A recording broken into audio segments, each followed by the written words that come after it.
Welcome to Business Innovators Radio, featuring industry influencers and trendsetters sharing proven strategies to help you build a better life right now. Hello and welcome to Business Innovators Radio. With me today, I have high performance coach Mike McDonnell, and he is an expert in helping people to get into the state that allows them to successfully build their businesses from the very beginning and then at all levels throughout. Hi, Mike. Hi, Luana. How are you doing? Well, I am awesome, and I particularly am very excited about this interview because I don't know how many times you've interviewed me for various things, and now here we are with the roles reversed. Tables are turned. Love it, love it.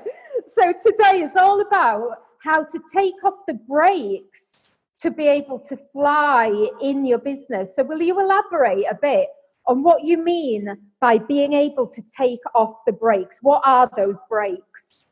Well, a lot of the brakes are self-imposed, so we tend to create them ourselves. And what I refer to it as is we're taught things like hustle and working all the time and, not sleeping a lot because, you can't work when you're asleep and all those sorts of things. But that's almost like being on a treadmill or being on a spinning bike as a personal trainer in my previous life. So when you're on a spinning bike, you can go as fast as you want, but the bike isn't actually going anywhere. And that's what it can feel like for a lot of people because they're not actually making progress. That seems to be what the sort of defining line between doing things that make you move forwards and doing things that don't make you move forwards. That's what tends to lead to being, stuck and having these breaks. So when we remove the breaks, we realize that we actually progress easier. We don't have to work as hard, or should we say it doesn't feel as hard, so we can still go just as fast. We can still do the 15-hour days. We can still do all of those things, but without the brakes holding us, we go a lot further. So that's what I would refer to when I say that. Awesome. And what kind of things could the listeners achieve if they could only take off those brakes? What are the possibilities?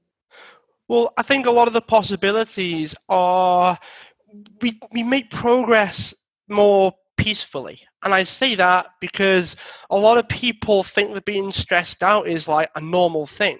I'm stressed out or I'm anxious or, that's just the barrier for entry for being successful. And the difference is people that make it, they just handle stress better. It's not that they're in different situations. It's not that, that they're not putting themselves out there. So the difference is how they handle it and how often they can keep doing it. If you're in a stressful place and it takes you a week to recover because you're not fully capable of handling the stress that you put yourself under, you're only going to be able to do that once a week.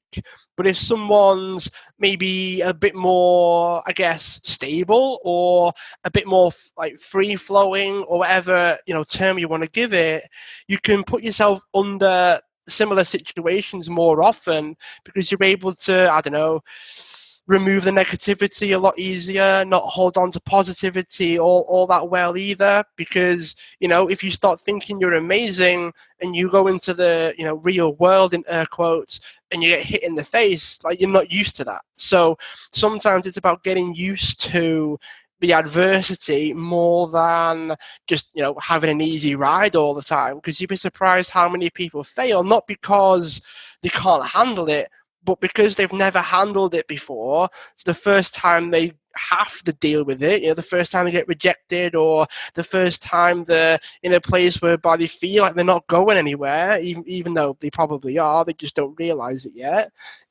That's enough to make people stop. That's enough to make people not really achieve the success that they want when, at least 90% of businesses that make it, they're just simply there because they didn't stop.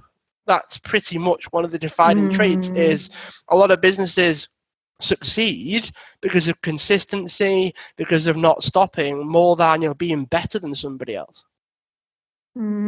Absolutely. That's so true. Like it's the thing that every successful person has in common, isn't it? They carried on going. Everyone. So yeah, really, really agree with you on that one. And also about what you were saying about the, things are always going to happen. Things are always going to happen, no matter what we're doing in life, and especially if we're pushing ourselves more to achieve things. We can't stop things from going wrong. Well, we can sometimes, but there's always going to be things that are out of our control. But it's how we react to them that counts, isn't it?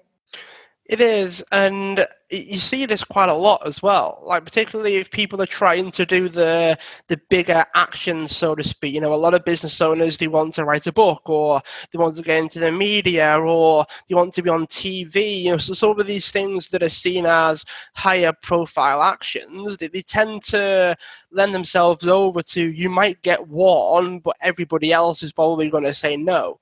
And sometimes the ends don't justify the means to a certain extent. You're always going to get less than what you put in.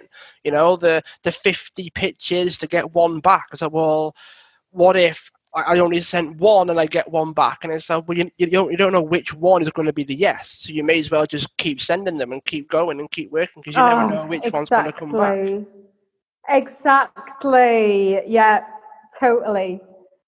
So what was it that brought you to this stage? Like, what was the thing that, when did you get your realization that this is what you're on the planet to help people with?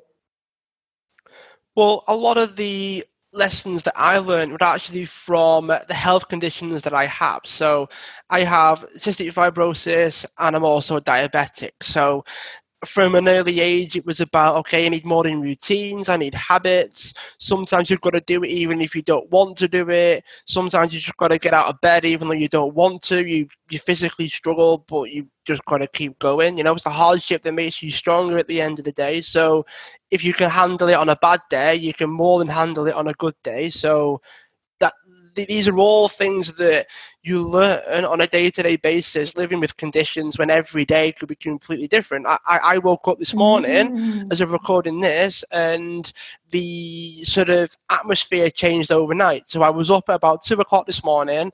I was then up at about 4 o'clock this morning, then about 6 o'clock this morning, and then my alarm finally woke me up at 7, and I felt not so great. So I had to sort of readjust my morning. I had to adjust my morning routine, a whole heap of other stuff to get me back into the phase of, right, well, I've got this interview today, so I've got to make sure that I put the extra work in to make sure that I actually give my best to the things that I need to do. Now, if I was having a good day, my morning routine might change because I need to do less to keep myself in the best state that I need to be in. And this is all on a daily basis. I've got tools that are in the toolbox versus a set routine. If I have a set routine, so it's almost like stretching or exercise. And if you do it all the time, it loses the benefit. If you stretch every single day, twice a day, yeah, you'll be flexible, but the stretching will feel like you're not getting the benefit because you do it all the time. Your body adapts to it, and then you kind of lose the return on the investment. It's the same with doing things like, if you journal every single day, eventually the journaling will be like less than a page long because you've wrote everything down. So you sort of run out of stuff to write if you write it all down. So that's kind of where I'm going with this. Is it's all well and good having the routines and the ability to grind it through if you need to, and push through if you need to, and also have the amazing day that you might have once a week or once a month or once a year, depending on how bad things actually are. But that's what it's all about. The lessons that you learn having every day that could be completely different, something could change that completely throws off your entire day. It teaches you that sometimes you've got to stay calm even when you're in a stressful situation. Sometimes you've got to regulate yourself so that you can respond to situations better because of the state you're in and not get caught up in the situation itself. And I know you talk a lot about, how to help people that do things like the media and write their books and go on tours and things. And it's hard for people that can't actually handle it. It's hard for people that let the excitement get to them. And that's what it's all about, is being able to handle that, almost like fix your crown almost, and keep striding forwards. That's kind of how you've got to go about doing things. And I learned that from an early age. Wow. Okay. So let me ask you this. So last night you had a rubbish night's sleep. Now, I don't know about you, but if I've had a night like that, I just feel like death the next day. So, and I don't have cystic fibrosis. I'm not diabetic. I don't have any conditions like that. And even so, I will feel like death. Now, I'd love to know today, how did you get, because you're coming across really well, you seem full of energy. How did you get from that state into the state where you're ready, you're focused, and you are smashing your interview? Where did what were the steps that you took to get into that state?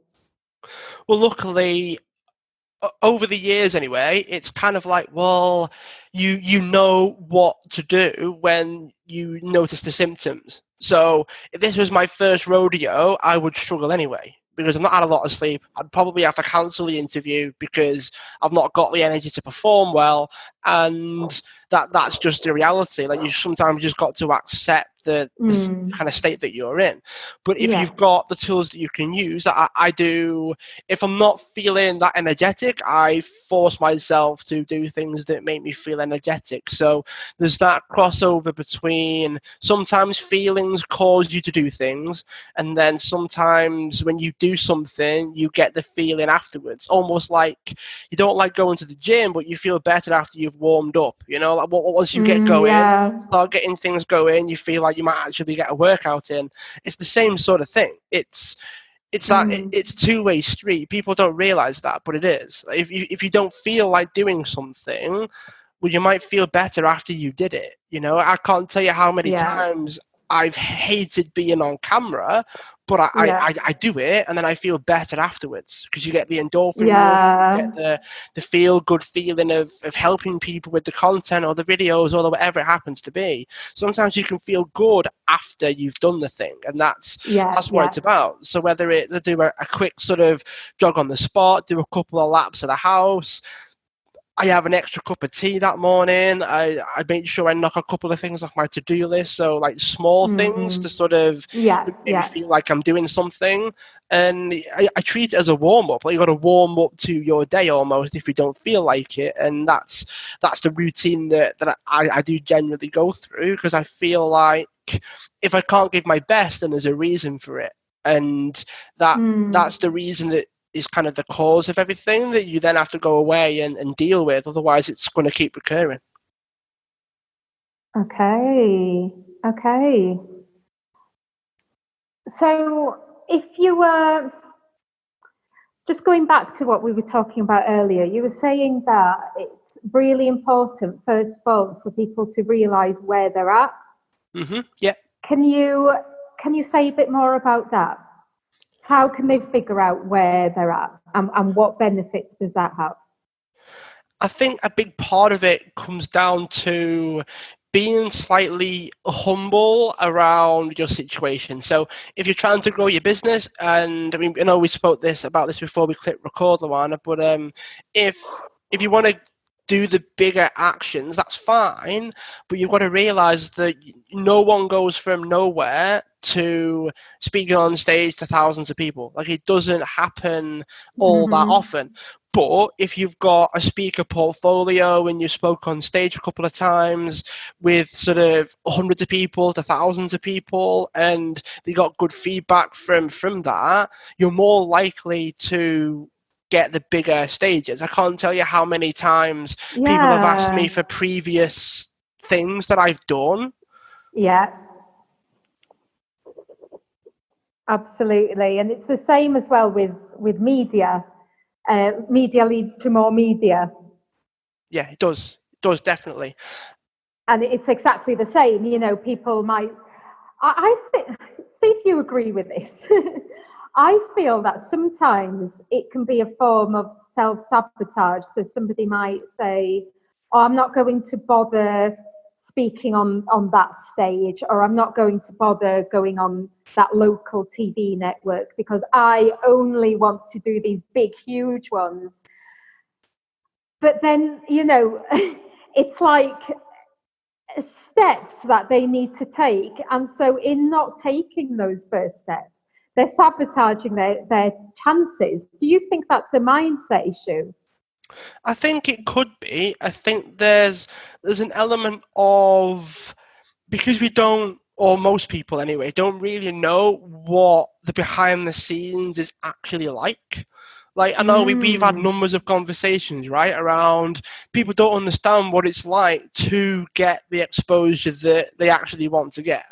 And it's the same with like being in TV. Like a lot of actors don't understand what it's like to, you know, constantly be on auditions and keeping yourself sort of reasonably healthy all year round, because you never know what the expectations of the part are going to be, and you might not even get it, but you've got to be prepared for it in case you do get it. So how do we go about it? Well, the truth is some people don't like the actual truth of the situation. Like when you're told, okay, by the way, 9 times out of 10, you're probably not going to get this thing. So you've got to have a plan B while committing to the plan A. That you can't go all in to something, and but especially if there's a very low success rate. Like if you haven't got a plan B with anything that you're doing, then you're not going to be able to keep moving forward. So you need to have a backup, you need to have a contingency, you need to have a what's next. If someone was to say to you, okay, you've not got this, what's next? And you can't answer that, then you've got a bit of an issue, because the way the world works is you're not going to get everything that you put yourself out there to try and get.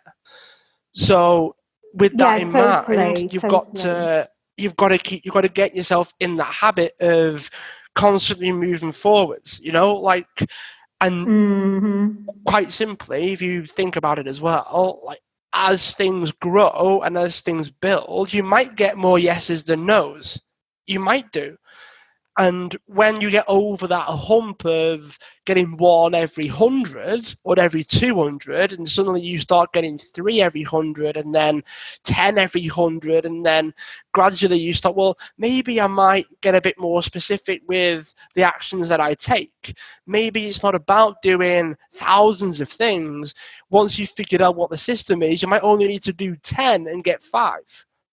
And that's the process that you've got to go through. Where people that are just starting out going, well, I'm not going to do it unless it's 10,000 people, or I'm not going to do it unless it's, I don't know, a big name, and I'm not going to do that because I'm not a big name yet.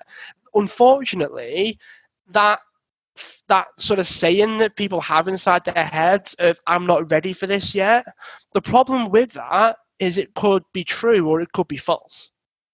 So when people turn around and go, oh, well, I'm not good enough to do that yet, the truth is you don't know unless you ask. You've got no idea. And you know, I've done it several times where I've tried. I've knocked on a reasonably big door and I got told no. And I go, right, well, what's it going to take for me to get that then? Like if that's something that you're aiming for and you get told no, you got to think, right, well, what's below that then? What level do I? So you've got to, it's almost like you shoot for the moon, and if you miss, you aim amongst the stars. There's nothing wrong with trying to get to the moon, but you've got to be okay with the stars. And where you're at is where you land. Where you're at isn't like, I'm just going to stay still because I'm not there yet. You don't know where you're at until you actually try and you figure out where you end up. Like I've had this sort of dream of being on some big names podcasts, and I realized long ago that you're never going to get on them unless you've actually been on smaller ones. You're never going to, you know, you need to have, okay, where have you been before? You need to have the answer to that question, otherwise it's not going to happen.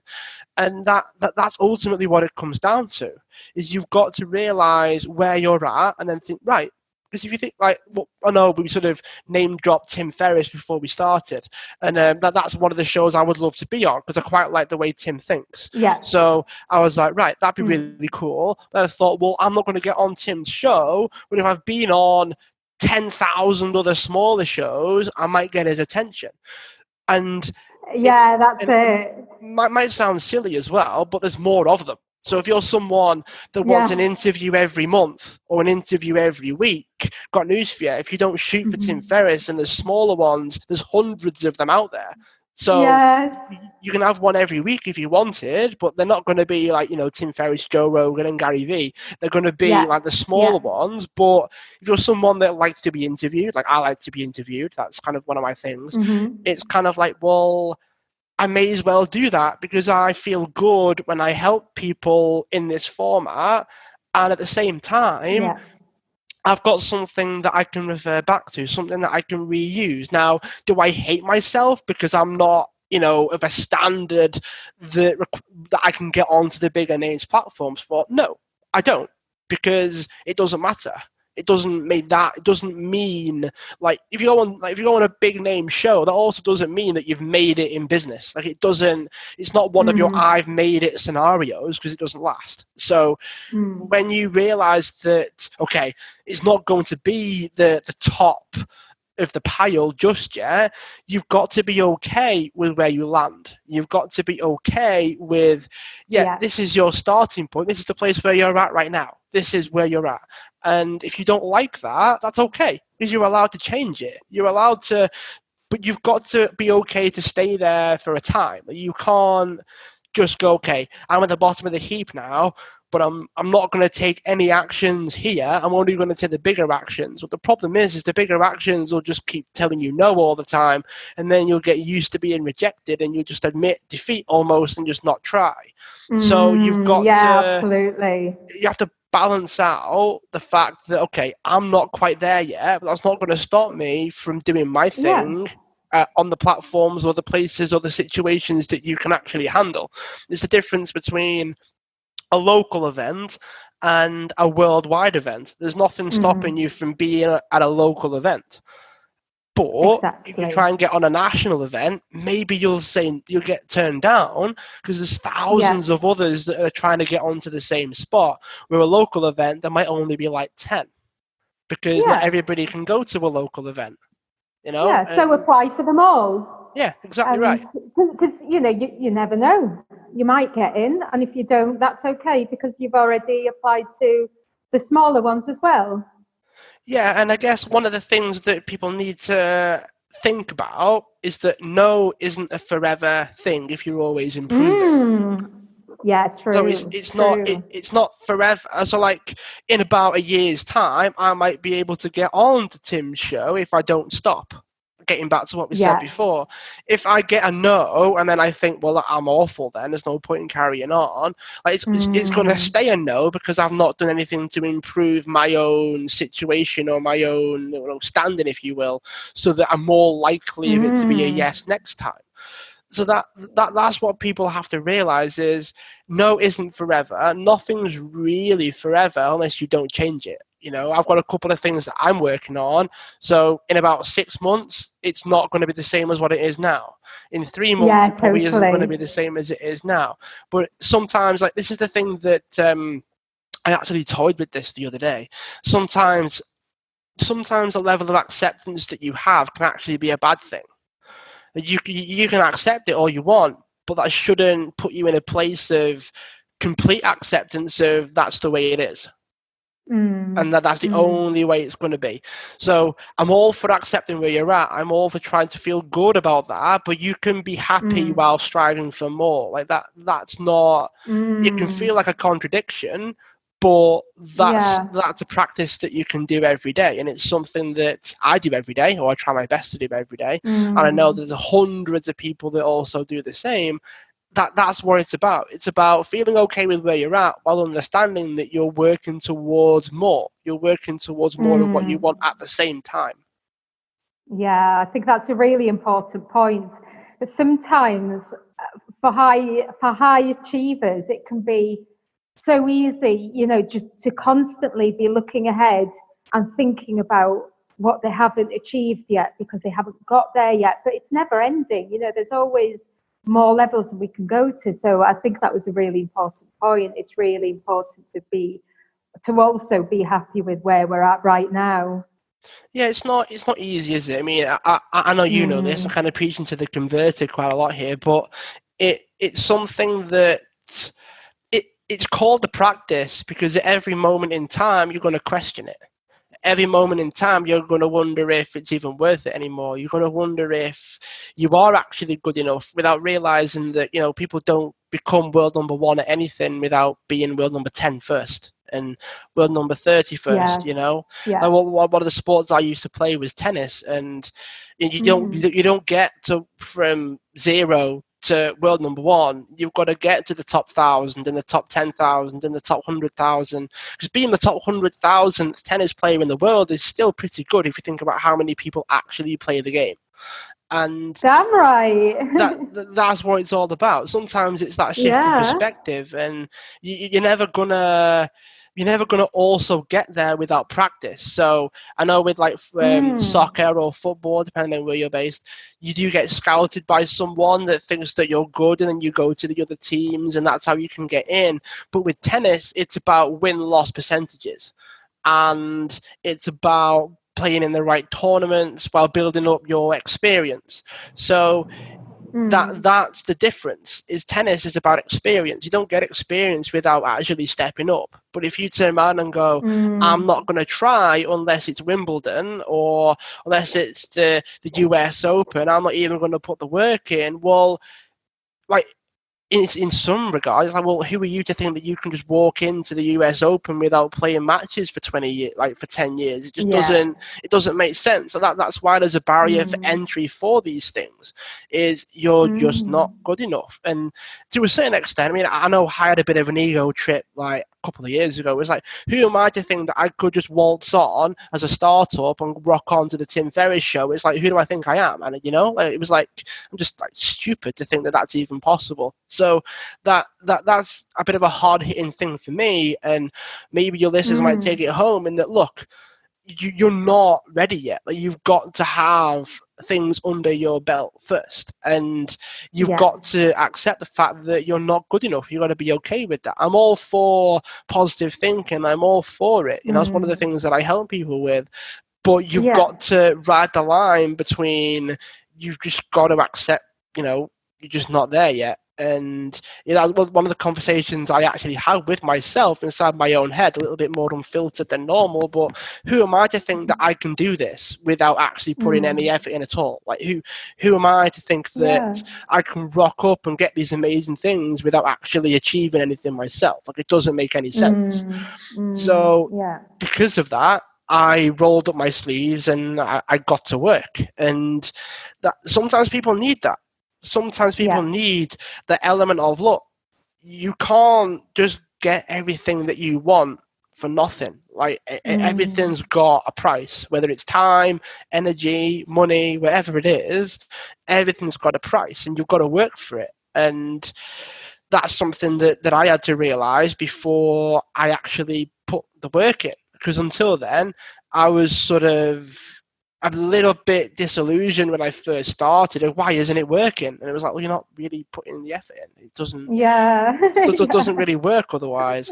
So sometimes it is the harsh truth that makes people actually do something about their situation. You know, you're not going to get the bigger opportunities or the bigger actions business-wise without doing the smaller things.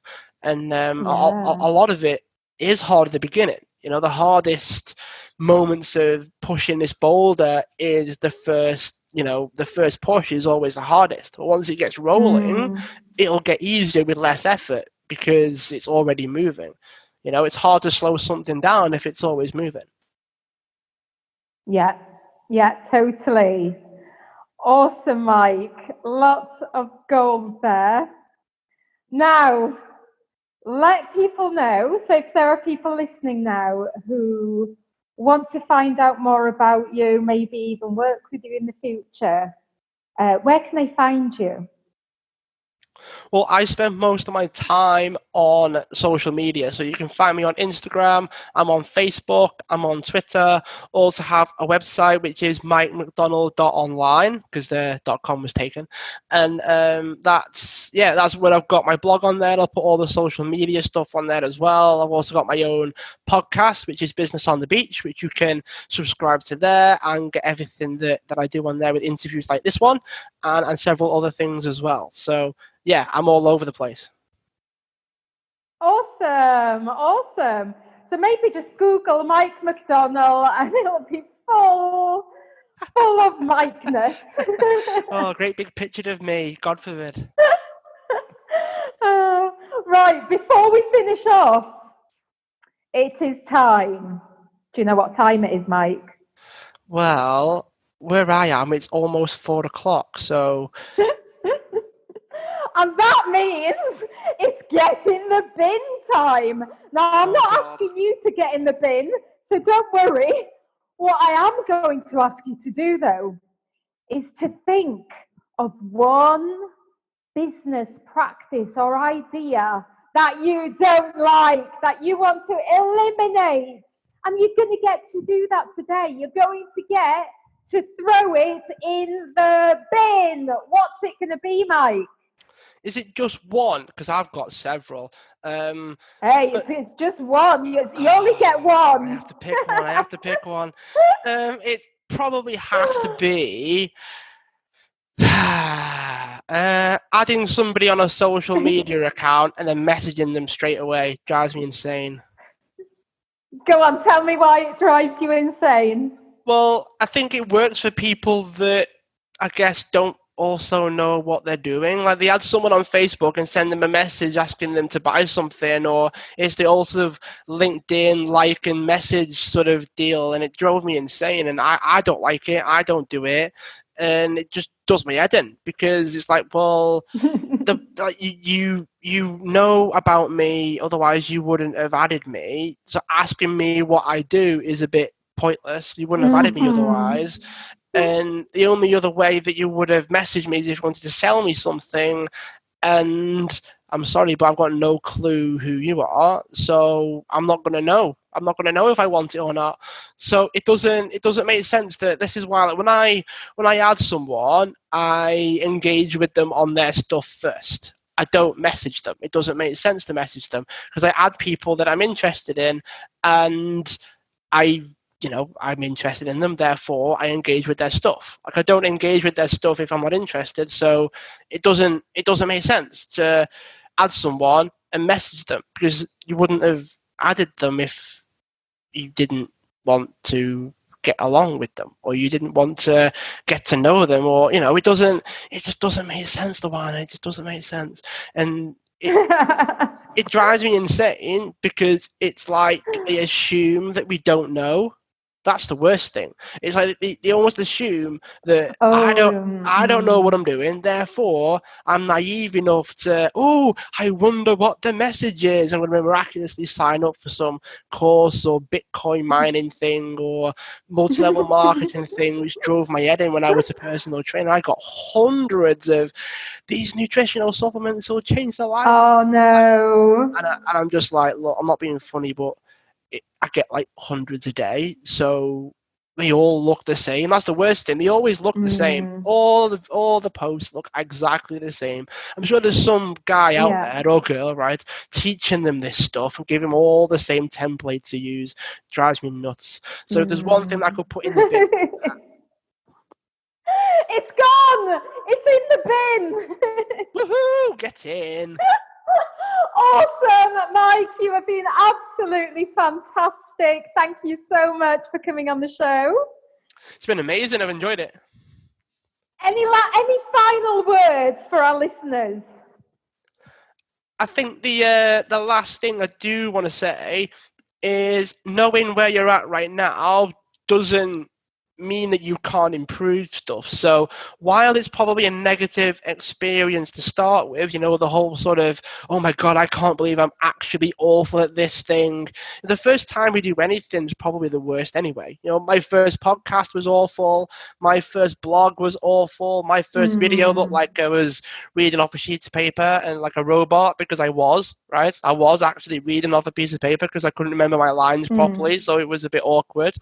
That was the first one that I did when I was 16, and you just sort of keep going. And it's not good. It's awful. I hate how I sound. I don't think I listen to my podcast back either because I hate how I sound. But I know for a fact that it's not going to stop me from doing it either. So sometimes the mission has to be better than your excuses for not taking action. And understanding that you're not a fixed thing. You can improve all the time. And the only way you can improve is by knowing where you're at. You need to be self-aware enough to know what your strengths are, weaknesses are, what you're good at, what you're bad at, what you want to improve on, what you actually don't really want to do either. Because I wanted to improve my videos. I could have quite easily have gone, doesn't really interest me, so I'm not going to do it. You wouldn't know that unless you actually figured out your starting point. And you know what to improve on, what to discard, and everything else. It's all a self-awareness game when it comes down to it. And most people, they won't do the work because it's not a pleasant experience. And the problem is unless it's a negative one, we don't have a reason to change. If it's positive, we'll think we're amazing. We think there's nothing to change if we always have a good experience. We go through our day, nothing bad happens. Great, get up. Do it again. But if something awful happens that you could have prevented, there's a lesson there that you can go away and improve on. But it's after the negative thing. It's not after the positive thing. So that's what I would say. Is it might be a negative. It might not be helpful in the moment because you've got to put yourself through your paces, right? It's not always a positive thing. But if you can go through it and get to the other side of it, then you'll be better off, and then the people that you serve with your business will be better off as well. So that's what I would say. It's all a game of self-awareness, and it's going to be negative. It's not going to be good, but that's what leads to the biggest change in yourself. So there we go. Try it, keep improving, and just keep working on it. Awesome. Right. Once again, thank you, Mike. And to everybody listening, thanks for listening. From me, Luana Ribeira, and Mike McDonnell, just remember, you weren't born to be ordinary, you were born to shine.